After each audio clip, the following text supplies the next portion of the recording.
And just like that, we've rewritten the script, and now we can talk about a fun Martinsville race.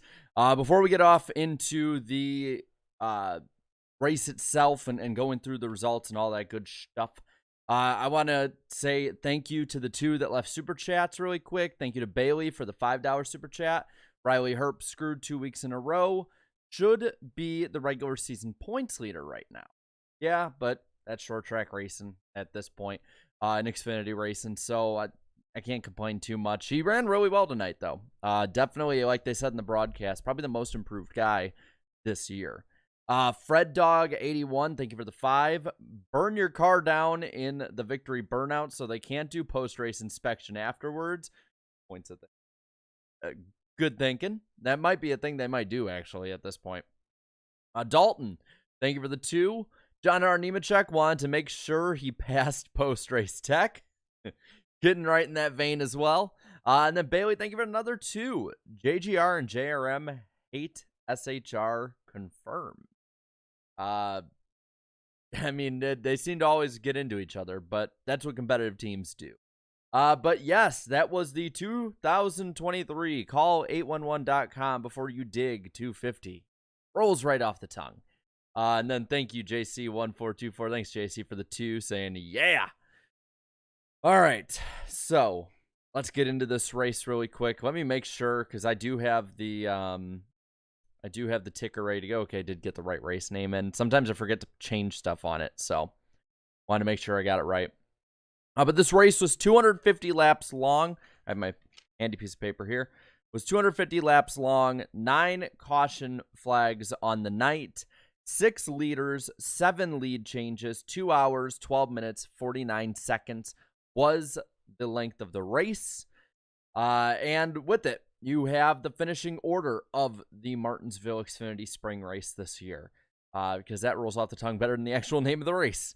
But John Hunter Nemechek both wins the race and the Dash for Cash, gets an extra $100,000. That, like they said, will probably help when it comes to that baby on the way, as well as the other one. But John Hunter Nemechek gets the win. Like I said, Sammy Smith gets a JGR 1-2 finish, getting by Cole Custer, who finished 3rd on the final corners. Looked like Custer got into the curb a little bit, and it kind of washed him up. Sammy Smith also was right there, so good. I mean, good night all around for them, but John Hunter Nemechek was damn near unstoppable. After that, Josh Berry holds on scuffed tires to finish 4th. Great run for Berry tonight, all things considered with the issues that happened. By the way, be sure to like the stream, click that like button, subscribe if you're new, all that good stuff. It helps us a ton when it comes to the channel and everything at large. Looking at the end of the top 5, you got Brandon Jones in 5th. 6th, you got Justin Allgaier, Daniel Hemrick in 7th. 8th, Derek Kraus. Good run for him tonight. After that, you have Brett Moffitt in 9th, and Chandler Smith rounds out the top 10. Looking at the chat so far. One, I want to ask, how do I sound? Do I sound good? I want to make sure I do for you guys. And let's also look at what people are saying in the chat. Truck race wasn't even a race as an Napa Racing fan. Kind of agree. Andrew says Custer just not good enough. And a lot of people saying Custer mid. Sammy Smith was strong in the beginning, but kind of didn't have it at the end, like his teammate in the 20s, says NASCAR Collector. So yeah, I mean, I would agree with a lot of the, well, at least the sentiments about the racing. I would say Custer's mid in Xfinity. I mean, he was top 3 tonight. And yeah, like JC says too, Allgaier top 5 or no 6. They changed it up. Hold on. I could have swore he finished 6th on the night, but I will double check the leaderboard just to be sure, because if so, no, yeah, Allgaier ended up finishing 6th on the night, but still on old tires like that was really impressive of him. So good run by Allgaier tonight. But then, you know, we said he was 6th, 7th, Hemrick and Kraus, those colleague cars haven't been to the level of the more competitive cars mostly this year, but still pretty good for the most part. Tonight, as well as Chandler Smith, top 10 runs for them. But then 11th, you got Parker Retzlaff, Ryan Truex in 12th.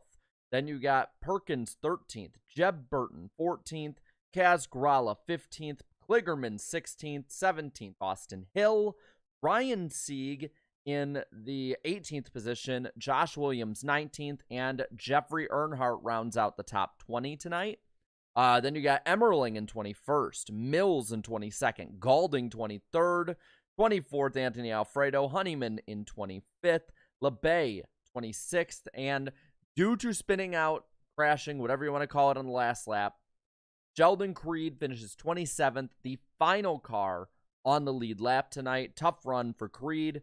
That seems to be like the theme of Creed's time in the Xfinity Series. He runs well.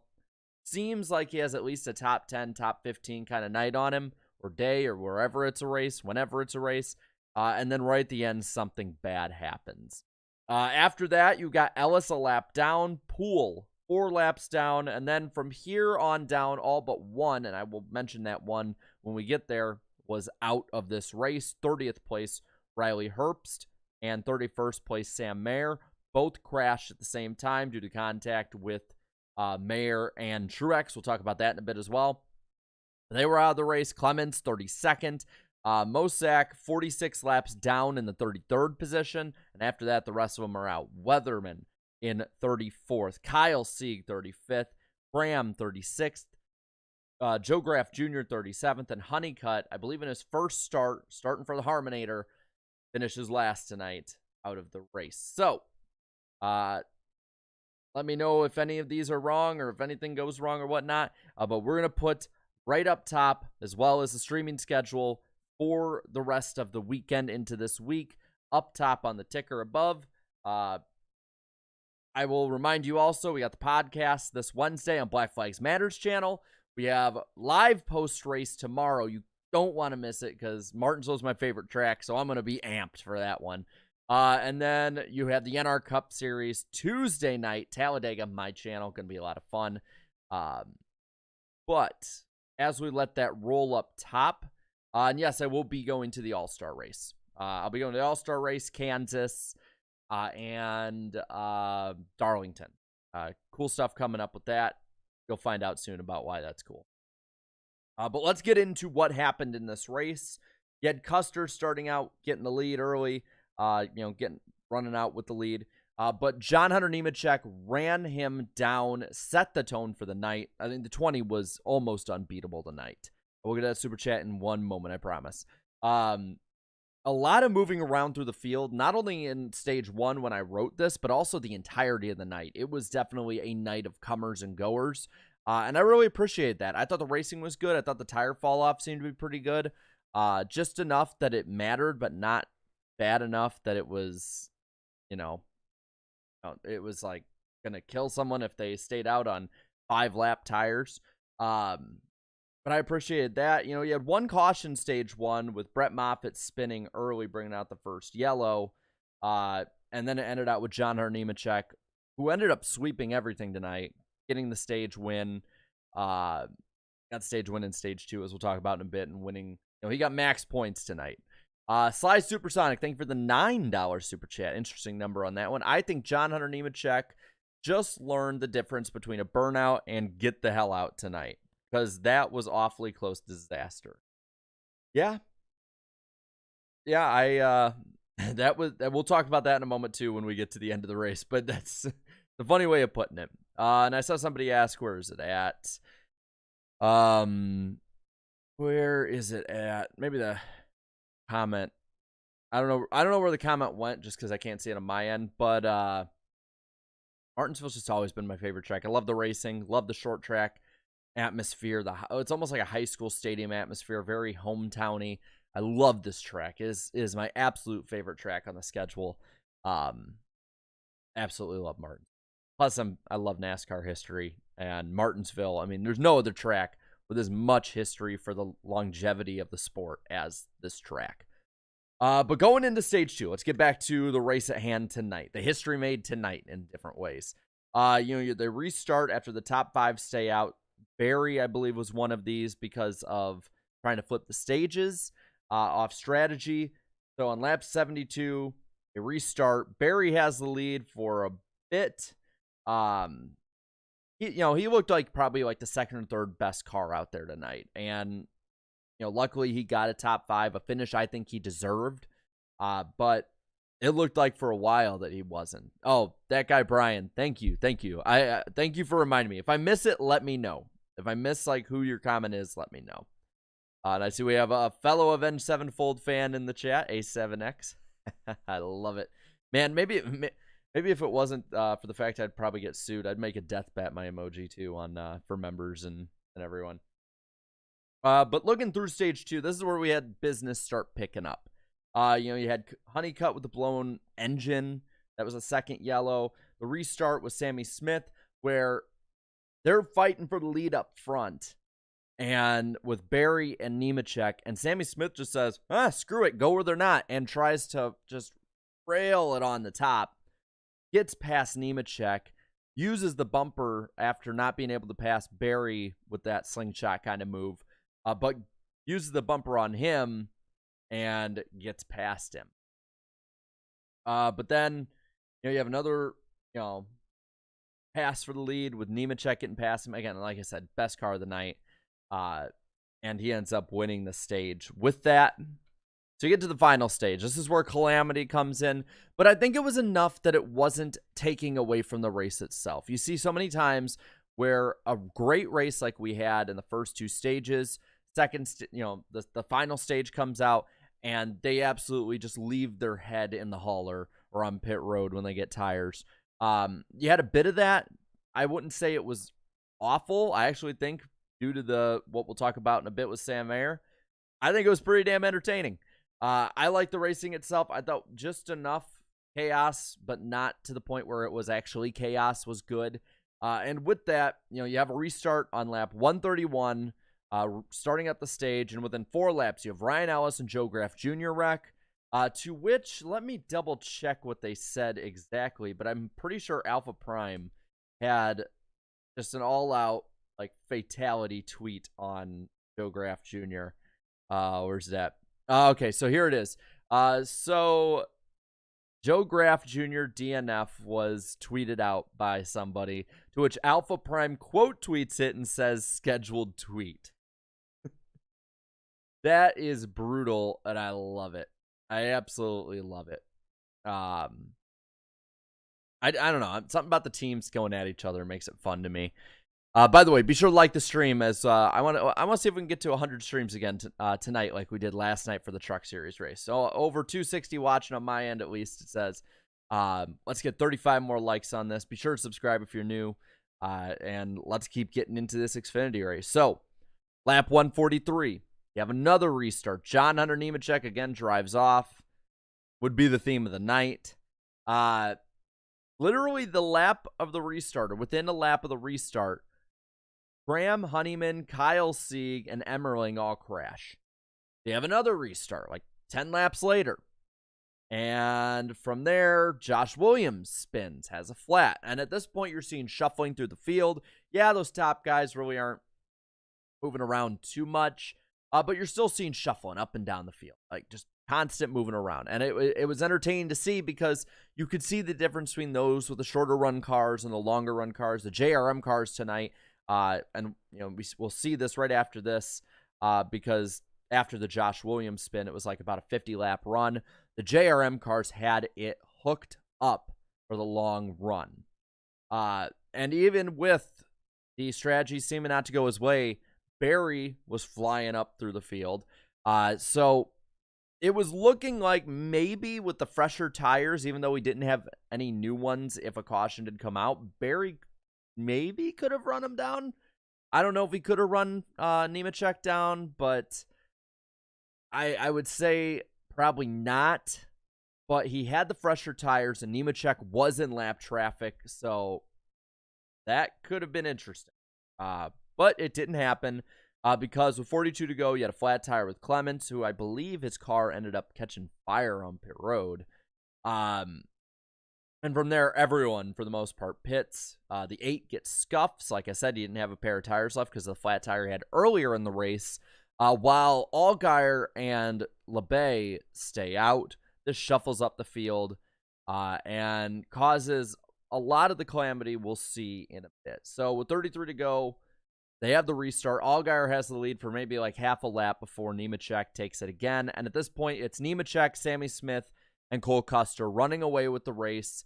And it's a giant fight from fourth on back. You got 3 wide racing. You got people getting shuffled back in the pack who are running up front all night because they're taking 3 or 4 wide in the corner. And then with 28 to go, you have what, in my opinion, is the highlight of the night. The highlight of the night being that Sam Mayer and Ryan Truex were fighting for the same real estate. Mayer taking him all the way down the track. Truex not giving in, no give and take at all. Headed straight for the curb. Gets into the 1 and up top because they're all going 3 wide and everything's crazy. You have guys with worse tires up there blowing them up. From there, Riley Herbst gets taken out with him. And the 1 and the 98 out for the night. And it's beautiful. I love this stuff. So Riley Herbst is able to drive it back. I don't think we got an interview from him for the rest of the night. But Sam Mayer gets out of his car. Doesn't run out onto the track. Follows the NASCAR rules of letting people come to the car. And Sam Mayer runs, goes out on the track and flips the bird to Ryan Truex, to which Truex later says, "Oh, I didn't see him," which I think is pretty funny, personally. And I think that the bird being flipped is pretty funny. It's almost become a yearly thing. We see at least one person flip somebody off when Fox's cameras aren't expecting it, and it never fails to entertain me. I absolutely love it.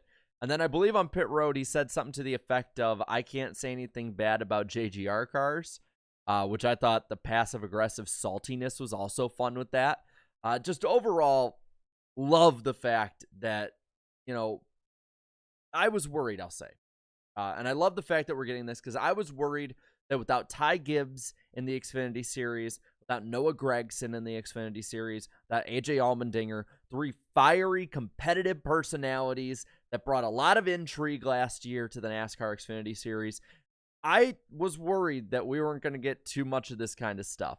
Because even though Sam Mayer and some of these other drivers like Sheldon Creed and others are really, really fun and are really fiery and they'll get at it. I mean, you saw Austin Hill last year send somebody in. I forgot who it was. It might have been, I don't know who it was off the top of my head, so I don't want to put anyone in it. But sent somebody into the shadow realm with a huge hit to the face. I love that there's still that kind of emotion. There's those rivalries that could be budding up. Because it has felt different without Gragson, Allmendinger, and Gibbs in it. So I liked it. I loved it. I see a lot of people leaving some laughing emojis in the chat. So I guess I'll ask you guys a poll here. Does Mayer get back at Truex? Because I personally hope so. I hope it's not Talladega. So yes or no, does Mayer get back at Truex? Asking you guys in the comments. Let's have a poll. Let's have some fun with it. I loved it. And I loved it. And I see Grover Cleveland in the chat. Did anyone else see on Twitter Gragson was wearing Jones merch? Yeah, I did see that. I hope, Provocate, I hope you're wrong. I know it's a joke, but it says find actions detrimental. I hope not, because that stuff is so fun. And he didn't do anything wrong. I mean, come on. They're going to use that in some way, whether on Twitter with it blurred out or blurred out on TV. They're going to use that in marketing for the sport. That's something I'll say. I don't like penalizing drivers and then turning around and marketing the sport with it and promoting it. Like, it sends so many mixed messages. But I loved it, man. I loved it. Yeah, JC in the chat says, I'm honestly just really upset. I'll never be able to eat as many hot dogs as Jarrett did. Yeah, funny story about that. Last year at Martinsville for the spring race, I was there. And I was that guy that just ate all the hot dogs. I love Martinsville hot dogs. I know people say that they're overrated. I don't think so, but maybe it's just my palate's different. I don't know. But I ordered like 25 a day. Because it was pretty cold. Like, yes, it was only like, it wasn't that bad. It was like high 30s, low 40s. But the rain, the wind made it feel colder. Plus, you're sitting on aluminum. So the way I decided to stay heated up was I would order just a metric ton of hot dogs and a bunch of beers. I'd just drink beer and eat hot dogs all night, and that's how I'd stay warm. Good old, fun Martinsville redneck fun. It's a strategy. It worked. I felt warmer as the night went on. I mean, it's a good thing I was off my phone for the most part because the buds might have. I think it was, I don't know what top of my head. I think it might have been, but I'm not sure. But the beer and the hot dogs kept me warmed up, but at the same time, didn't exactly even each other out till later. Maybe if you guys want to leave a super chat about it, you can ask Eric about the little fun Martinsville escapades of 2022 we had between Eric and Slap. That was either of them can tell you some pretty funny stories about that. But getting back to the race, after you have the bird flying out, with 18 to go, you have the restart, and at this point, John Hunter Nemechek just fires out like a cannon. Sammy Smith and Cole Custer did try and run him down. At one point, Custer gets past Sammy Smith and is running him down. He got within, I think, 0.3 of a second, but at that point, Nemechek turned on the jets, and it was over. Plus, with Custer having the issue at the end of the race in 3 and 4 hitting the curb, it was at that point that it was already over at that point. Sammy Smith gets by him. But overall, man, I thought that was a really fun race. I had a lot of fun with it. Yeah, there might not have been as many lead changes as people wanted. Yeah, the most dominant car dominated the night. But there were passes up front. There was a lot of passing throughout the pack, a good amount of strategy. I personally really, really liked it. So that's my take on it. Thank you guys with the poll here. I'm going to end it now. Does Mayer get back at Truex? About 2/3 of you say, yeah, he does. End the poll there. And thank you, Jimmy, for the $10 super chat saying, hi, that was a good race and a lot of different strategies throughout the field. And Joey and Brad Kozlowski did a good job in the broadcast booth. I think I've said this all year, and I said this even starting last year. I think FS1's Xfinity broadcast, and maybe it's because it costs less and it's on cable more, so they don't have to have as many commercials. But I think between the drivers and Adam Alexander being on it, because whether he's trying to be funny or fun, it's really good. I think the Xfinity broadcast is the best broadcast Fox Sports has for NASCAR. It's better than the Cup broadcast. The truck broadcast at this point is just like throw it at the wall and see if it sticks. So I personally really liked it. I like when Joey Logano is in the booth. I like when Brad's in the booth, when Blaney, Harvick, like really any of the modern drivers are in the booth because they have that experience to tell you about what's going on. So I had a lot of fun with that. Now, let's get into, before we end out tonight, two things. One, I'll tell you about what's coming up, and two, the Cup race. We do have a Cup race hopefully tomorrow at Martinsville. I'm going to check 2 forecasts to see if we actually have this race. No matter when this race ends or is called tomorrow, I will be live afterwards, and we will talk all about it. So don't anybody worry. We'll be live no matter what, as long as the thunderstorms here don't cause any problems. No, wait, they'll roll through by then. All right. So on my weather app, tomorrow, it's looking like starting at... let's see. Looking like, so tomorrow starting at 4 o'clock Eastern time, 3 o'clock Central, we will see thunderstorms and rain roll in, and they will not stop till about 10 o'clock at night Eastern time in Martinsville. Now, this is a cable race. This race more than likely won't have to be moved for anything. And so that is something to bring up. NASCAR's moved the start up 10 minutes. And listen, 10 minutes of green flag racing at the start of a race is probably, I would say, the difference of...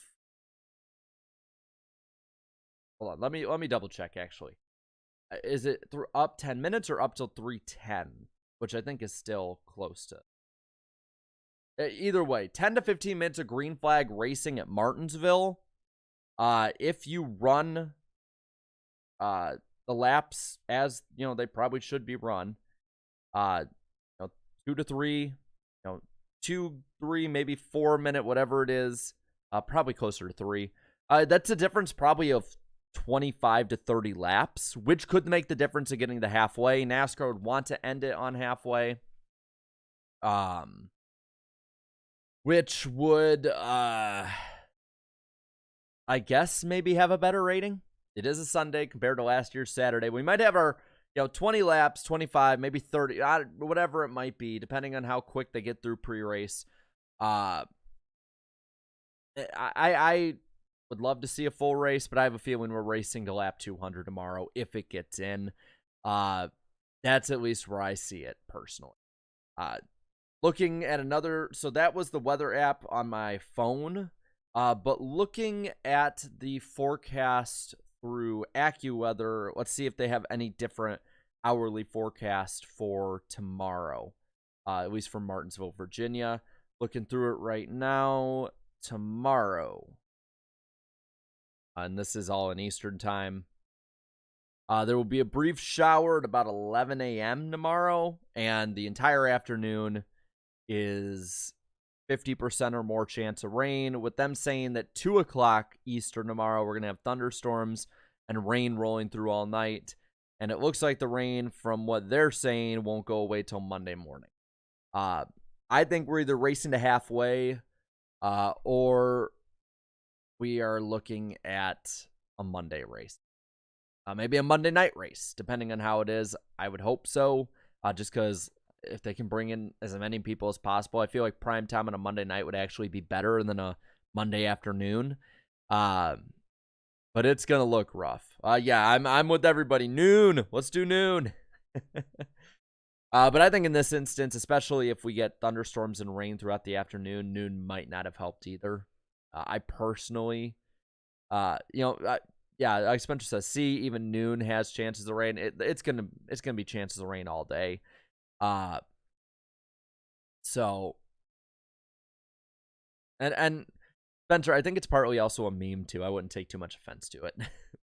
By the way, be sure to like the stream. Let's see how many likes we can get to. We peaked over 300 tonight, so that was pretty cool. But yeah, Monday Night NASCAR. I'd be cool with it. Okay, so I'm going to ask you guys a poll. What would you prefer from the Cup race? So race to half.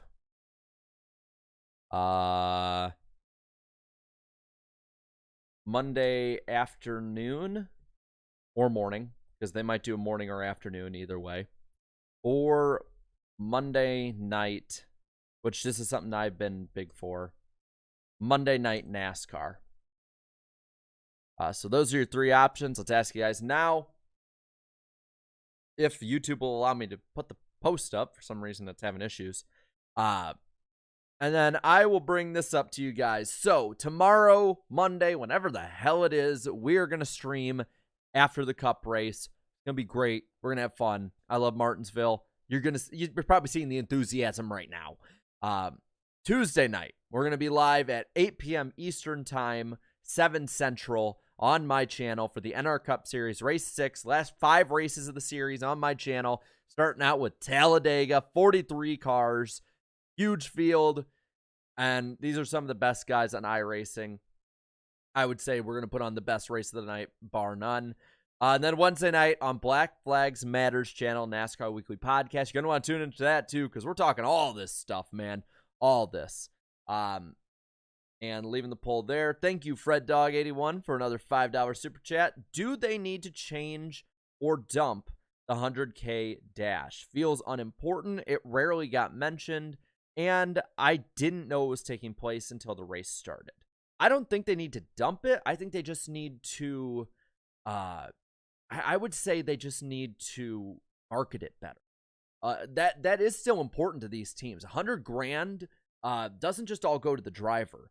They get a certain split. So, I mean, okay, I was looking around on Reddit, and somebody had put the transcript of Dale Jr.'s Playboy in. I swear I'm getting to a point with it. But part of it was talking about the split that drivers get of the race winning. Sometimes it's like 30, 20, 40, whatever, 50%. So a lot of that still goes to the team, helps pay some of the team members. And for Xfinity teams, that's a huge deal, especially if you can win it multiple times. That is a huge deal to these. Even the big ones like JRM. So I think marketing it better would be a better way of honestly matter and feel more important.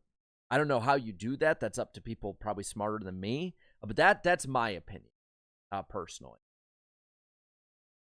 Yeah, I mean, like Charles says, even John Hunter forgot about it. I see you also said that MNN or Monday Night NASCAR does have a good ring to it. It does. And I mean, listen, there's no real big sports that own the Monday night slot outside of football season.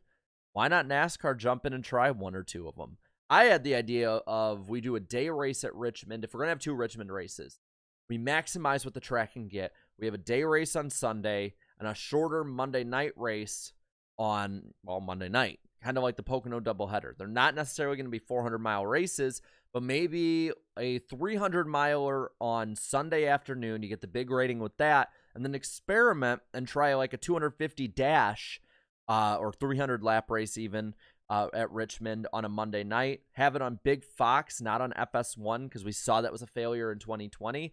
See if you can get in on that big market opening of primetime racing on one of these channels. Like Alessandro says, 2012 Daytona 500 again. I wouldn't go about that necessarily because that's such a different thing altogether, but it's the same basic principle with it. That's what I would say. Have one a year. Don't go overboard. If you do have multiple, don't make it too many because it'll really wear out its welcome, I think. I don't think it would have the same staying power if it was done every other week the way that NFL has it, just because it's completely different business models. But I think that some aspects can be used to NASCAR without changing stuff too much. So let's see what else we got. Why are there not many night races in Cup anymore? Because other than Sunday nights, night races bring in low ratings. That's just the truth of it. But yeah, I mean, it's looking like what people are saying here is 70% would rather have Monday Night NASCAR, 18% race to halfway, Monday morning or afternoon, 12%. So I'm going to make this a little more spicy and fun and do a one or the other. What would you prefer? And I'm going to say race to halfway or Monday morning / early afternoon. That's when it usually would be. So that's what you got. What would you prefer? Race to halfway or Monday morning / early afternoon? That would be, I think, a more interesting split. Because a lot of people wouldn't be able to watch the race if it was Monday morning, afternoon. But looking at what people are saying, it's pretty big on that one. There's a bit split, but it's maybe 2/3 to 1/3. Now it's kind of evening out a little bit. But I think that's always interesting because personally, for me at least, I like the race being finished on the day it was scheduled, especially when I was in school, because I would have to miss it. I remember, I think it was Dover 2019. I had to sneak in during an exam, these wireless earbuds connected to my laptop, which was connected to a bootlegged version of the race, keep it just low enough so my professor and classmates couldn't hear it in the quiet classroom, but just loud enough so I could hear it, and then try and hide it because I knew that if my professor found me listening to a race at 11 a.m. During a final exam, I would be accused of cheating and probably lose issue for it. Spencer, no, I did not get in trouble for it. Luckily, I did not get in trouble for it. But I could have, and I managed to be able to watch the end of that race. But that at least is my personal feeling about it. Now, looking at what the voting is saying it's about 60-40, give or take, saying have it on the morning or afternoon. About 40% saying race to halfway.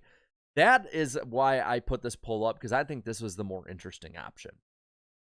Let's see. A Napa Race Event 927 says, I remember 2019 Dover. Ironically, I had a class right before the race started. I have skipped school a lot, or I did skip school a lot. I'm not in school anymore. But I did skip school a lot to watch races. 2019 Talladega, I skipped. I gladly skipped. I said that I had a family emergency, and the emergency was we needed to watch Talladega. Never. Classes can be made up. Watching Brendan Gaughan take the lead and flip at the same time can never be made up watching it live.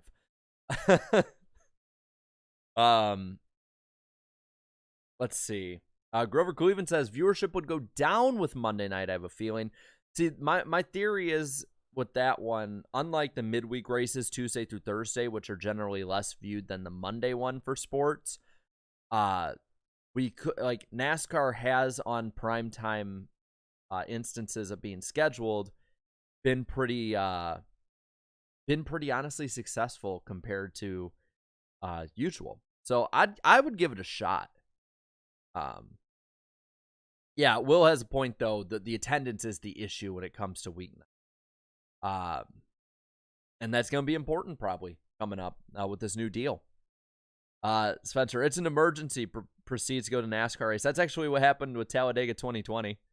I was like, I have an emergency. I can't make it. I'm out of town. Yeah, the emergency was it rained in Alabama. But I got to see a pretty damn good race. And I got to see Bubba Wallace's first win in person. So that was pretty cool. Actually, I've seen both of his wins in Cup. Scott says, when is the top 75 of NASCAR drivers list due? That is due for everybody else 11:59 p.m. this Wednesday night. This Wednesday night, after the podcast, that's when it's due. 11:59. I will not accept any more.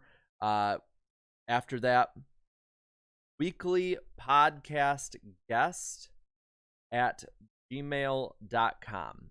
I'm putting it in the chat now. That's where you email it to. Top 75 Cup drivers list of all time. We'll aggregate the chat together, average them with the 4 co-hosts of the podcast, and make a definitive NWP Top 75 that will debut throughout the season. By the way, I feel like there's like one other thing I'm supposed to talk about, and it's like it was on the tip of my tongue, and then I forgot about it. Let me double. Are the Martinsville hot dogs actually good? I personally thought so. What are the ingredients? I don't want to ask what's in the hot dogs personally. But I will say that I thought they were pretty good. I always get the works done on them, though. You got to get everything put on them to get the full greasy Martinsville experience. NASCAR Sun 2414, thank you for the 2. At NASCAR events, where is the best place to meet you? It depends on different races. So, for races like Kansas and Darlington, I'm probably going to be doing work on those ones, like whether it's media or some other stuff. So those ones, probably the tweet ups. The All-Star race, I'm going to be hanging out with, I think, Eric and Slap for that one. So I'll just be around. I'm going to say this because there's been so many times I haven't made it and people have like wanted to see me, and I feel bad for not being there. I will make it a point this year, and if I miss it, it will actually be for a good reason, not like the school excuses reasons. I'll make it a point to be at the tweet ups more. So if you're at a race, if I say I'm there, I will do my best to make it to the tweet ups on those ones. Jimmy, thank you for another 10. Check out the Weather Channel. They have a little bit different forecast for the race. Let me double check. Is it just like weatherchannel.com? Let's see. I'll look it up really quick because actually it's not Martinsville, Virginia. It's actually just outside in Ridgeway, Virginia. So it's a beautiful area. So looking it up, let's see the hourly forecast for Ridgeway. So the Weather Channel's forecast is actually much more positive for tomorrow. Good catch. Good catch, Jimmy. The Weather Channel is saying tomorrow going to be about a 20% chance for most of the afternoon. It's going to rise throughout the afternoon, but 6 p.m. is really when the scattered thunderstorms will hit. And we still, depending on if the storms are far enough away, may not get them. It's definitely going to hit by 7, 8, but who knows? Moving it up a little bit maybe we'll get this race in. If I've learned anything about NASCAR the last couple of years, from races I've been to that have rained and watching on TV, never, and I will say this time and time again, I'm very critical of NASCAR at times, never underestimate NASCAR's ability to get a race in. They will do whatever they have to as long as the TV allows so. And people are saying, if the Weather Channel is more accurate, I'll go with that one. I'm cool with that, because that's also the one that I'm really happy with. But yeah, never, ever underestimate NASCAR's ability to get a race in. Alex, thank you for the 5. I listened to Jimmy's 19 wreck at Indy while seminarians at my university blessed my dorm. A 48 fan, I swore as they sprinkled the holy water. Yeah. Listen, as a junior fan, I can say that I know the feeling, but at the same time, as a fan of as a fan of all the drivers in NASCAR, as a representative, I should say, of fans of all the drivers in NASCAR history that aren't Richard Petty, Dale Earnhardt, or Jimmy Johnson, I can't say I feel too horrible for you Jimmy fans, because you had it real good for a long time. But I understand the feeling. I do feel still bad for you because I like Jimmy. Great dude. But yeah, I mean, there definitely has been a love-hate relationship in my end with Jimmy Johnson as a fan of someone who wasn't Jimmy Johnson while he dominated, but still great driver, underrated driver, even for his accomplishments, underrated driver. But Jimmy, thank you for another 5. They also have rain tires if they have to use them. Well, I mean, they're more damp tires based on what NASCAR's done with them, but I think that would be a way, if the race, if maybe there is a scattered little shower before the race, they still can start on time. That has been the stated goal of these tires is to kind of shorten red flags and delays. So, everything can help, in my opinion. I just hope that they do it right and we have fun with it.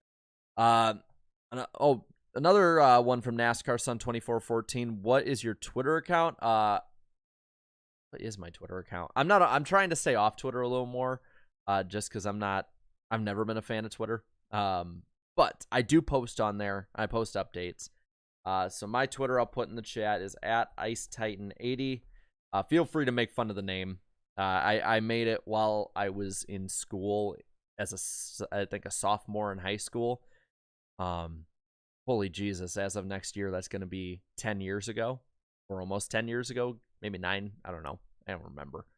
But my school mascot was the Titans, and I was like, oh no, Ice Titan 80. Iceberg was taken. Iceberg_YT was taken. But yeah. Anything else before we head out tonight? Again, we're gonna be live after the Martinsville race, whenever that is. We're gonna have videos all week, and our Cup Series on Tuesday. I swear, I know even if you're not a huge fan of iRacing, I implore you to watch it. These guys put on the best show in iRacing. Gonna be side by side with IDK player, who is commentating for the Nashville Fairgrounds now. And then Wednesday night, Black Flags Matters channel, we're going to be live for the NASCAR Weekly Podcast. Oh, now I remember. For you members or anyone who potentially would want to be a member, Thursday, where's the calendar? Yes, Thursday, April 20th at 7 p.m. Eastern Time. I will be going live. For members only, we'll be watching the 1992 Hooters 500 together. Should be a lot of fun on that one. The John Hunter Nemechek burnout, where the car dam caught on fire. I don't know. Maybe if a NASCAR official can remove those little mud flaps. I don't like the idea of giving up burnouts or something that I feel like would be avoided somehow. But that was scary. I'm not a fan of the trucks or cars catching fire, but I think that covers it. I think that covers it. It's almost 10 o'clock over here, Central, almost 11. You guys have been coming out in force this week, and I appreciate it a ton. But I think that, like I said, I think it covers it. So I will see you guys. Oh, how do you become a member? I believe on my channel, especially on desktop. Oh, and thank you, Michael, for the 5 gifted memberships as well. So 5 more people who can jump onto that stream on Thursday night. Let me pull up my channel. I've never become a member on somebody's channel before. So I will admit to you, I'm not too well versed in how to do it. I believe, though, you can go on to my channel on desktop on your computer. And I know next to the subscribe button, there is a join button. Go from there. But yeah, thank you guys for coming out again. Whenever the cup race ends, called, whatever it might be, whenever it's run, we'll be live right afterwards, and we'll have a lot of fun. But I think that covers everything. So you guys have a good night, and I'll see you tomorrow. Have a good one.